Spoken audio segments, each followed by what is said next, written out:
Welcome to money management channel. Market வந்து பாசிட்டிவா turn over ஆகுது அப்படின்னா நமக்கு ஃபர்ஸ்ட் இண்டிகேஷன் கிடைக்கிறது வந்து ஆட்டோ செக்டர்ல தான் கிடைக்கும். ஆட்டோ செக்டரை பொறுத்த வரைக்கும் இந்த 1 இயர்ல வந்து ஒரு ஹியூஜான கரெக்ஷனை பார்த்துட்டு இருக்கு. மார்க்கெட் லீடரா இருக்கிற கண்டினியூஸா நம்ம டிஸ்கஸ் பண்ணிட்டு இருந்த டாடா மோட்டார், பஜாஜ், ஹீரோ இதெல்லாம் வந்து எபோவ் 40% மேல ஒரு நல்ல கரெக்ஷனை பார்த்துட்டு இருக்கு. மார்க்கெட்டை பொறுத்த வரைக்கும் மகேந்திரா, மாருதி, ஈச்சர் மோட்டார்ஸ் வந்து ஒரு 10%ல இருந்து 20% வரைக்கும் கரெக்ஷன் ஆயிருக்கு. ஸோ மார்க்கெட்ல ஆட்டோ செக்டரோட பார்ட்டிசிபேஷன் ரொம்ப இம்பார்ட்டன்ட். நிப்டி 50ல வந்து இந்த ஸ்டாக்ஸ் எல்லாமே லிஸ்ட் ஆயிருக்கு. இந்த ஸ்டாக் வந்து கண்டினியூஸா ஃபால் ஆகுது இல்ல அப் ஆகுது அப்படின்னா அது நிப்டில வந்து ரிஃப்ளெக்ட் ஆகும். மார்க்கெட் சென்டிமெண்ட் பிரகாரம் எப்ப வந்து ஆட்டோ இண்டஸ்ட்ரி பூம் ஆகுது இல்ல ஆட்டோ செக்டர் ஸ்டாக்ஸ் எல்லாம் நல்ல ஒரு growth கொடுக்குது அப்படின்னா கண்டிப்பா வந்து நிப்டி 50யும் சரி நம்மளோட மார்க்கெட்டும் வந்து ஒரு நல்ல ரிட்டர்னை கொடுக்கும். இப்ப ரீசெண்ட் டைம்ல வந்த ஆட்டோ செக்டரோட சேல்ஸ் இண்டெக்ஸ் பாத்தீங்க அப்படின்னா அந்த அளவுக்கு பாசிட்டிவா இல்ல. கண்டினியூஸா பாத்தீங்க அப்படின்னா டாடா மோட்டார்ஸ் வந்து அதோட ப்ரீவியஸ் ரிசல்ட்ஸோட நெகட்டிவான ரிட்டர்ன்ஸ் தான் காமிச்சிருக்கு. அதர் கம்பெனிஸும் வந்து பெட்டரா வந்து பர்ஃபார்ம் பண்ணாம தான் இருக்கு. ஸோ இமீடியட்டா வந்து ஆட்டோ செக்டர் ரெக்கவர் வருமா அப்படின்னு கேட்டா கண்டிப்பா கிடையாது. அதுக்கு பாசிபிலிட்டிஸ் வந்து ரொம்ப கம்மியா தான் இருக்கு. மார்க்கெட் ரெக்கவரி அப்படிங்கிறது இதை பேஸ் பண்ணி தான் இருக்கிறதுக்கு நிறைய வாய்ப்பு இருக்கு. ஏன்னா உங்களுக்கு ஆட்டோ செக்டரோட growth நல்லா இருந்துச்சு அப்படின்னா இமீடியட்டா வந்து நம்மளோட மார்க்கெட்டையும் அது ரிஃப்ளெக்ட் ஆகும். மார்க்கெட்டை பொறுத்த வரைக்கும் இந்த ஆட்டோ செக்டரோட இண்டெக்ஸ் பாத்தீங்க அப்படின்னா 20,000 பாயிண்ட்ல இருந்தது. ஹைன்னு பாத்தீங்க அப்படின்னா 27,000 பாயிண்ட் வரைக்கும் போயிருக்கு. லாஸ்ட் இயர் லோனு பாத்தீங்க அப்படின்னா உங்களுக்கு 20,500 பாயிண்ட் லெவல்ல இருந்துச்சு. இப்ப ரீசெண்ட் டைம்லயும் வந்து 20,500 21,000 பாயிண்ட் லெவல்ல தான் இருக்கு. 1 இயருக்கு முன்னாடி என்ன ஆட்டோ செக்டரோட இண்டெக்ஸ் இருந்துச்சோ அந்த லெவல்ல தான் இப்ப ட்ரேட் ஆயிட்டு இருக்கு. இப்ப வந்து மார்க்கெட் வந்து இந்த 2 days 3 daysோட மார்க்கெட் ரெக்கவரியில இந்த ஸ்டாக்கும் வந்து ஒரு மூவ்மெண்ட்டை கொடுத்துருக்கு. ஸோ ஆட்டோ செக்டர் இண்டெக்ஸை வந்து கண்டினியூஸா நீங்க வாட்ச் பண்ணிக்கிட்டே இருங்க. இது எந்த அளவுக்கு ரெக்கவர் ஆகுதுன்னு பாருங்க. அந்த டைம்ல நமக்கு வந்து ஒரு மார்க்கெட்லயே ஒரு பாசிட்டிவான ஹோப் கிடைக்கிறதுக்கு வாய்ப்பு இருக்கு. இந்த இண்டெக்ஸ் ரெக்கவர் ஆகணும் அப்படின்னா ஃபர்ஸ்ட் வந்து ஆட்டோ செக்டரோட சேல்ஸ் growth வந்து இம்ப்ரூவ் ஆகணும். அது வந்து இந்த குவார்டர்ல அந்த அளவுக்கு இல்ல. நெக்ஸ்ட் குவார்டர்ல பார்க்கலாம். ஃபெஸ்டிவல் சீசன்ஸ் ஏதாச்சும் கண்டினியூஸா வந்துச்சு அப்படின்னா அந்த டைம்ல எல்லாம் வந்து இந்த செக்டர் வந்து கொஞ்சம் பூம் ஆகிறதுக்கு வாய்ப்பு இருக்கு. இப்ப ரீசெண்டா அந்த மாதிரி எதுவும் கிடையாது. அதனால வரப்போற தீபாவளி, பொங்கல் இந்த மாதிரி டைம்ல மேபி இந்த செக்டர் வந்து கொஞ்சம் ரெக்கவர் ஆகலாம். அது வரைக்கும் பாத்தீங்க அப்படின்னா உங்களுக்கு வந்து ஒரு இமீடியட் ரெக்கவரி இந்த செக்டர்ல கிடைக்கிறதுக்கு வாய்ப்பு கம்மி தான். இப்ப நம்ம ஆல்ரெடி டிஸ்கஸ் பண்ண மாதிரி இந்த செக்டர் மட்டும் இல்ல நிப்டி 50லயே வந்து இம்ப்ரூவ்மெண்ட் வந்து இமீடியட்டா கிடைக்கிறதுக்கு வாய்ப்பு கம்மியா தான் இருக்கு. ரஷ்யா உக்ரைன் வாரும் வந்து ஒரு எண்ட் இல்லாம போயிட்டே தான் இருக்கு. இப்ப ரீசெண்ட் டைம்ல டேரிஃப் வார்னு பாத்தீங்க அப்படின்னா யுஎஸ் சைனாவுக்கு டைரக்டாவே இப்ப வந்து டேரிஃப் வார் ஸ்டார்ட் ஆயிருக்கு. இது எல்லாமே வந்து மார்க்கெட்டுக்கு பாசிட்டிவா அப்படின்னு கேட்டா நெகட்டிவா தான் ரிஃப்ளெக்ட் ஆகும். சோ அதனால மார்க்கெட்டை பொறுத்த வரைக்கும் எப்ப டர்ன் ஓவர் ஆகும், எப்ப இமீடியட்டான ஒரு கரெக்ஷனை கொடுக்கும் அப்படிங்கறத ப்ரெடிக்ட் பண்ண முடியாத ஒரு சிச்சுவேஷன் தான் இருக்கு. மார்க்கெட்ல ட்ரேடர்ஸா இருக்கிற ரீட்டைல் பர்சன்ஸ் வந்து ரொம்ப கேர்ஃபுல்லா இருங்க. மார்க்கெட் பிளக்சுவேஷன் ஹெவியா இருக்கிறதுனால நம்ம வந்து கரெக்டா ப்ரெடிக்ட் பண்றதுல நிறைய டிஃபிகல்டிஸ் இருக்கும். மார்க்கெட்டை பொறுத்த வரைக்கும் ஆல்ரெடி நம்ம டீடைலாவே டிஸ்கஸ் பண்ணிருக்கிறோம். ஒருக்கு முன்னாடி நிப்டி 50ல வந்து ஒரு அட்ராக்டிவான பிரைஸ்ல கிடைச்சிச்சு அப்படின்னு பஜாஜ், மாருதி, ஹீரோ, டாடா மோட்டார்ஸ், மகேந்திரா, டிவிஎஸ், ஈச்சர்ஸ் மோட்டார்ஸ் இதை பத்தி எல்லாம் டீடைலா டிஸ்கஸ் பண்ணியிருந்தோம். இந்த ஸ்டாக் எல்லாமே வந்து அப்போ ஒரு எக்ஸலண்டான ஆப்பர்ச்சுனிட்டியை கொடுத்துட்டு இருந்துச்சு.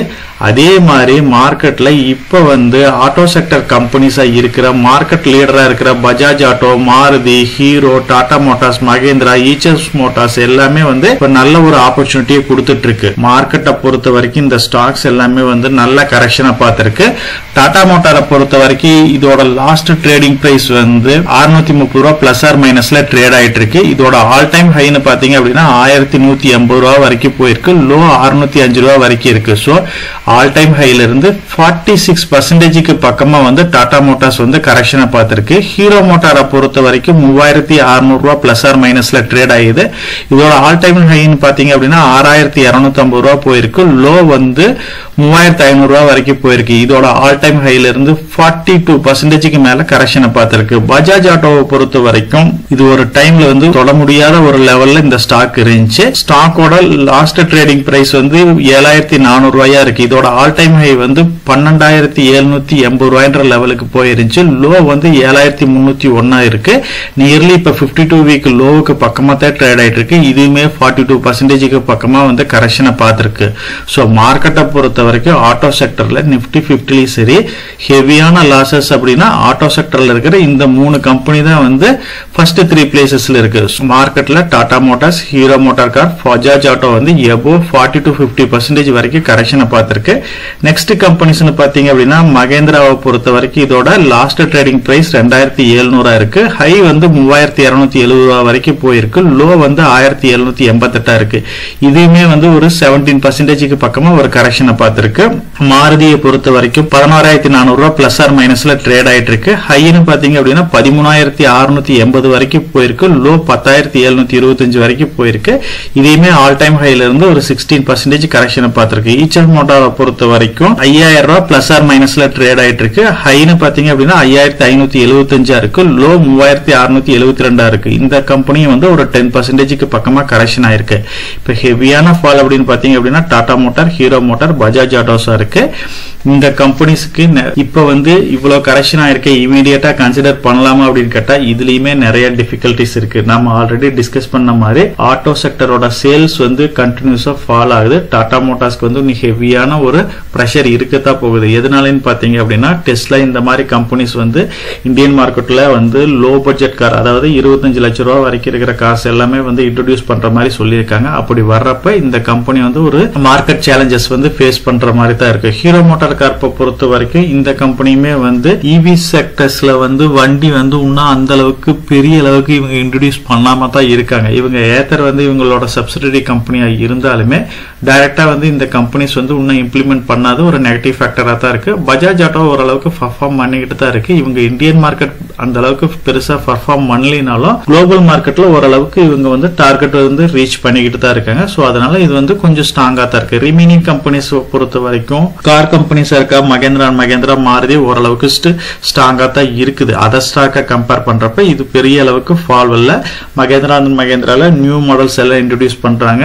அதே மாதிரி மாருதி வந்து ஹைபிரிட் மாடல் இந்த மாதிரி இன்ட்ரோடியூஸ் பண்றாங்க. அதனால வந்து இந்த கம்பெனி ஸ்ட்ராங்கா தான் இருக்கு. ஈச்சஸ் மோட்டார்ஸை பொறுத்த வரைக்கும் இது வந்து ஓரளவுக்கு ஸ்ட்ராங்கா growth கொடுத்துக்கிட்டே தான் இருக்கு. இந்த கம்பெனியோட சேல்ஸ் வந்து பாத்தீங்க அப்படின்னா ஓரளவுக்கு நல்லா இருக்கிறதுனால ஸ்டேபிளா நிக்குது. ஆட்டோ செக்டர்ஸ் கம்பெனிஸை பொறுத்த வரைக்கும் நீங்க இப்போ ஒரு ஆப்பர்ச்சுனிட்டி கொடுக்குதா அப்படின்னு கேட்டா கண்டிப்பா இப்ப இருக்குது. நீங்க வந்து லெவல் பை லெவலா இந்த ஸ்டாக்ஸ் எல்லாமே அக்குமுலேட் பண்ணுங்க. ஆல்ரெடி நம்ம சேனல்லயே பாத்தீங்க அப்படின்னா டீடைலா டிஸ்கஸ் பண்ணிருக்கிறோம்.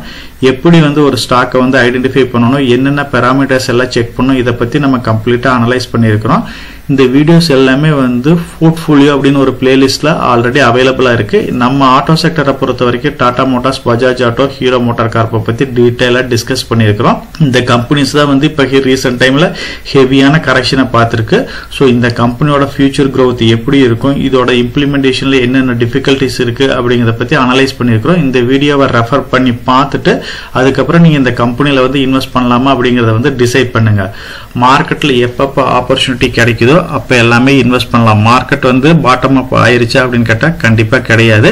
அது எக்ஸாக்டா இப்ப இருக்கிற சிச்சுவேஷன்ல வந்து பிரிடிக்ட் பண்ண முடியாது. டாரிஃப் வாருங்கிறது வந்து யூஎஸ் சைனாவுக்கு மட்டும் கிடையாது, கூடிய சீக்கிரம் இந்தியா யூஎஸ் கூட வர்றதுக்கு வாய்ப்பு இருக்கு. அப்படி போறப்போ உண்மையுமே இந்த செக்டர்ஸ் மட்டும் இல்லாம ரிமைனிங் செக்டர்ஸ்ல இருக்கிற கம்பெனிஸும் சரி மார்க்கெட்டை வந்து ஹெவியா ஃபால் ஆகிறதுக்கு வாய்ப்பு இருக்கு. யூஎஸ் பொறுத்த வரைக்கும் ஆட்டோமொபைல் இண்டஸ்ட்ரீஸ்க்கு வந்து ஃப்ரீ ஆஃப் டாரிஃப்ல வந்து இந்தியன் மார்க்கெட்டுக்குள்ள வரணும் அப்படின்ற மாதிரி நிறைய கண்டிஷன்ஸ் வந்து கொடுத்துட்டு இருக்காங்க. சோ அதனால வந்து இந்தியன் கவர்மெண்ட் என்ன பண்ண போகுதுன்னு தெரியல. அப்படி வர்றப்ப ஆட்டோ செக்டர் மேபி உண்மையுமே ஹெவியான ஒரு பிரஷருக்கு போலாம். மார்க்கெட்ல இமீடியட்டா வந்து நல்ல கரெக்ஷன் ஆயிருக்கு 50% அப்படின்னா நீங்க பேனிக் ஆகி இன்வெஸ்ட் பண்ணாம இதோட ஃபியூச்சர் growthல என்னென்ன டிஃபிகல்டிஸ் இருக்கு அப்படிங்கறதையும் தெரிஞ்சுக்கிட்டு சோ the growth கண்டிப்பா இருக்கும். அது எப்ப அப்படிங்கறதையும் நம்ம அனலைஸ் பண்ணி பார்த்துட்டு அதுக்கு தகுந்த மாதிரி உங்களோட அமௌண்ட் வந்து ஸ்பிளிட் பண்ணி இன்வெஸ்ட் பண்ணிக்கிட்டே இருங்க.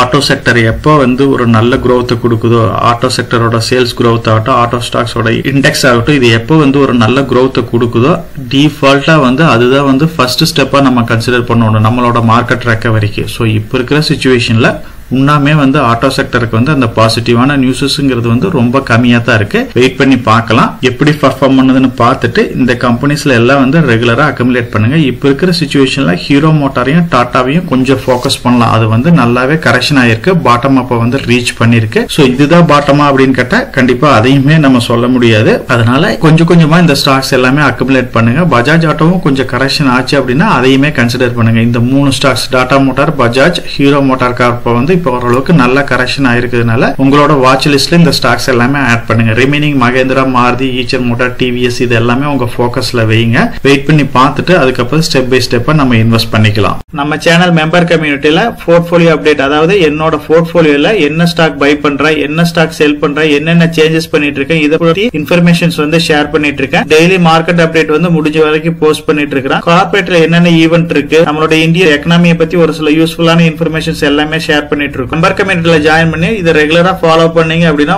உங்களுக்கு நாலேஜ் இம்ப்ரூவ் ஆகிறது மட்டும் இல்லாம உங்களோட போர்ட்போலியோவை ஹெல்த்தியா பில்ட் பண்றதுக்கு எல்லா வகையிலும் சப்போர்ட்டிவா இருக்கும். இப்ப டிஸ்கஸ் பண்ண இன்ஃபர்மேஷன் எல்லாம் உங்களுக்கு யூஸ்ஃபுல்லா இருக்கும்னு நினைக்கிறேன். இந்த வீடியோ உங்களுக்கு யூஸ்ஃபுல்லா இருந்துச்சு அப்படின்னா நம்ம சேனலை வந்து சப்ஸ்கிரைப் பண்ணுங்க, நம்ம வீடியோவை லைக் பண்ணுங்க, ஷேர் பண்ணுங்க. கமெண்ட் செக்ஷன் ஓப்பன்ல தான் இருக்கு. சோ இந்த வீடியோ பத்தி உங்களோட ஒப்பீனியன் என்ன, இதுல என்னென்ன டவுட்ஸ் இருக்கு அப்படின்னு நீங்க கமெண்ட் செக்ஷன்ல போஸ்ட் பண்ணீங்க அப்படின்னா உங்களுக்கு மட்டும் இல்லாம நம்ம வியூவர்ஸ் எல்லாத்துக்குமே நல்ல ஒரு சப்போர்ட்டிவா இருக்கும். நான் ஒரு செபி ரிஜிஸ்டர்ட் அட்வைசர் கிடையாதுங்க. நம்ம சேனல்ல போடுற வீடியோக்கள் எல்லாமே வந்து பாத்தீங்கன்னா எஜுகேஷனல் ஆர் இன்ஃபர்மேஷன் பர்பஸ்க்கோசரம் போஸ்ட் பண்ற வீடியோக்கள் தாங்க. இன்வெஸ்ட்மெண்ட்னா கண்டிப்பா ரிஸ்க் இருக்கும். அதனால நீங்க உங்க பினான்சியல் அட்வைசர் டிஸ்கஸ் பண்ணியோ இல்ல நீங்களா ஓன் டிசிஷன் எடுத்தோ இன்வெஸ்ட் பண்ணுங்க.